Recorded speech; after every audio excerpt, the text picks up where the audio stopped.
Nasa alert level 1 pa rin ang Bulkan Bulusan matapos ang dalawang phreatic eruption noong Lunes at kahapon. Nag-abiso ang PHIVOLCS sa panganib na dulot ng ashfall. Saksi si Mariz Umali. Mistulang niebe pero abo ang bumagsak sa bahaging ito ng Barangay Tinampo sa Irosin, Sorsogon kagabi. Sa kalsada inabutan ng ashfall ang ilang motorista. Sa lakas at dami ng abo, halos mag-zero visibility ang paligid.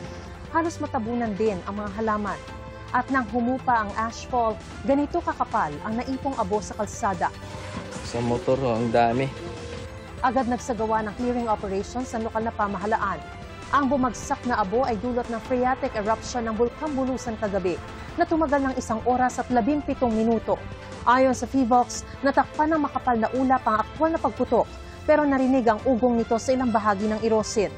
Nangyayari raw ang phreatic eruption kapag dumampi ang tubig ng bulkan sa mainit na volcanic materials nito. Iba ito sa pagsabog na dahil sa paggalaw ng magma ng bulkan na hindi pa nakikita mangyayari pero mahigpit pa rin binabantayan. Mas maganda every now and then nagkakaroon ng phreatic eruption kasi hindi siya nag-accumulate ng pressure. So may release of pressure. Apektado ang 19 na barangay sa mga bayan ng Irosin, Huban at Bulan. Base sa datos ng DSWD, mahigit 1,000 individual ang nasa 4 na evacuation centers. 14 na barangay ang natukoy ng PHIVOLCS na nasa loob ng 4-kilometer permanent danger zone. Mahigpit na paalala ng PHIVOLCS, bawal manatili sa loob ng 4-kilometer permanent danger zone.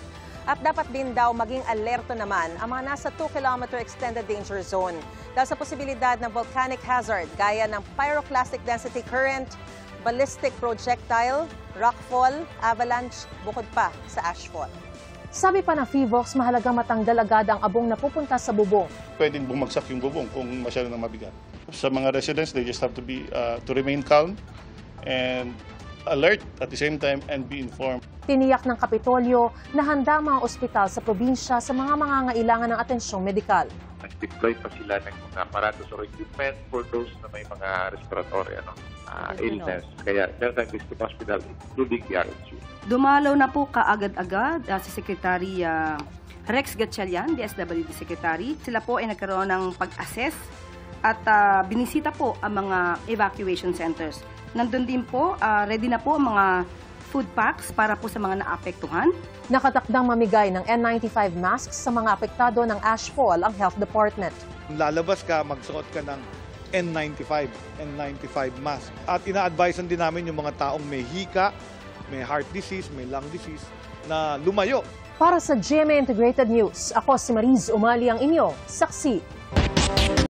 Mga kapuso, maging una sa saksi. Mag-subscribe sa GMA Integrated News sa YouTube para sa iba't ibang balita.